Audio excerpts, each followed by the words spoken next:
तो बच्चों हम पढ़ रहे थे चैप्टर फर्स्ट, और पार्ट फर्स्ट में हमने जाना था कि जो कहानी के लेखक हैं वो एक पुरानी रोल टॉप डेस्क खरीद कर लाते हैं और उसको ठीक करने की कोशिश करते हैं। तो आज हम जानेंगे कि क्या लेखक अपनी इस कोशिश में कामयाब हुए या नहीं हुए। उससे पहले मैंने आपको अपोजिट्स दिए थे, आई होप आपने वो कर लिए होंगे। एक बार उनके आंसर्स देख लेते हैं। फर्स्ट था बच्चों बैड। बैड मीन्स बुरा, जिसका आंसर था गुड, GOOD, गुड मीन्स अच्छा। सेकंड था आपका फार यानी दूर, नियर यानी पास में। तो आपको ये अपनी कॉपी में करना है और करने के साथ साथ आपको याद भी करने हैं। तो अब हम पढ़ते हैं कि क्या लेखक उस रोल टॉप डेस्क को ठीक कर पाए या नहीं। I removed the roll top completely and pulled out the drawers। लेखक बता रहे हैं कि मैंने रोल टॉप जो है उसको ऊपर से उतार दिया और उसकी जितनी भी दराजें थी वो मैंने सारी बाहर निकाल दी। The veneer had lifted almost everywhere। और जो वनीर था वो चारों तरफ फैल गया था। everywhere मतलब चारों तरफ। और वनीर होता है बच्चों फर्नीचर को सुंदर और आकर्षक बनाने के लिए उसके ऊपर लकड़ी या प्लास्टिक की जो पतली परत लगाई जाती है उसको कहा जाता है वनीर। तो लेखक बता रहे हैं कि it look like water damaged. मुझे ऐसा प्रतीत हो रहा है कि पानी ने भी उसको खराब कर दिया है। किसको? रोल टॉप डेस्क को।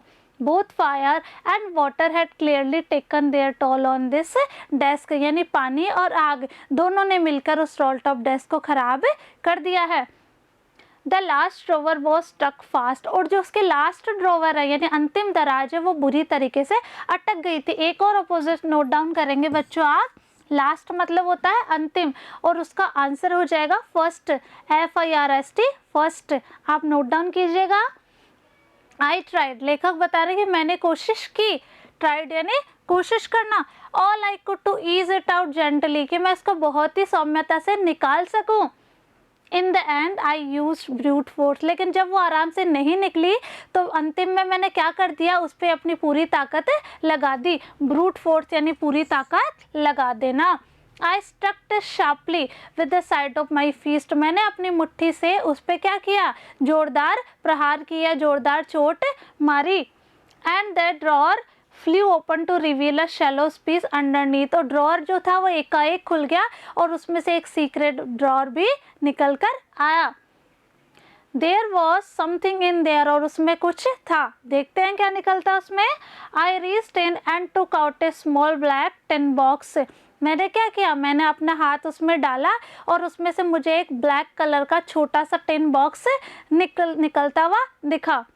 स्मॉल यानी छोटा और ब्लैक यानी काला। तो दो अपोजिट आपको नोट डाउन करने हैं। स्मॉल यानी छोटा, उसका हो जाएगा BIG बिग यानी बड़ा, और BLACK ब्लैक यानी काला, WHITE वाइट यानी सफ़ेद। तो आपको ये अपनी कॉपी में नोट डाउन करते चलना है। Shallow tape to the top of it was a piece of lined note paper and written on it in a shaky handwriting।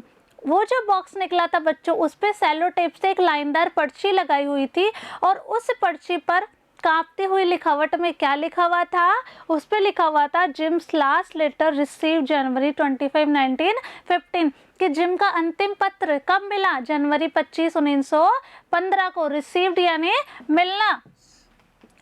To be buried with me when the time comes. मेरे साथ ही दफनाया जाए जब समय आए। तो एक बार ये पिक्चर देखिएगा बच्चों आप।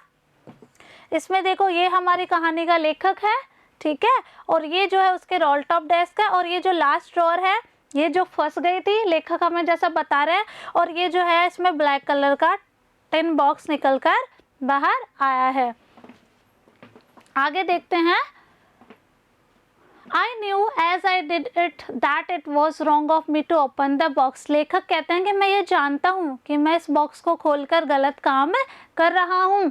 But curiosity got the better of my scruples। लेकिन जो मेरी जिज्ञासा है वो मेरी नैतिकता पर बहुत ज़्यादा हावी हो गई है। It usually does। और अधिकांश जो है ऐसा ही होता है। Inside the box there was an envelope. और उस बॉक्स में से क्या निकलता है, एक एनवेलप यानी एक लिफाफा निकलता है। इनसाइड द बॉक्स यानी बॉक्स के अंदर। The address read.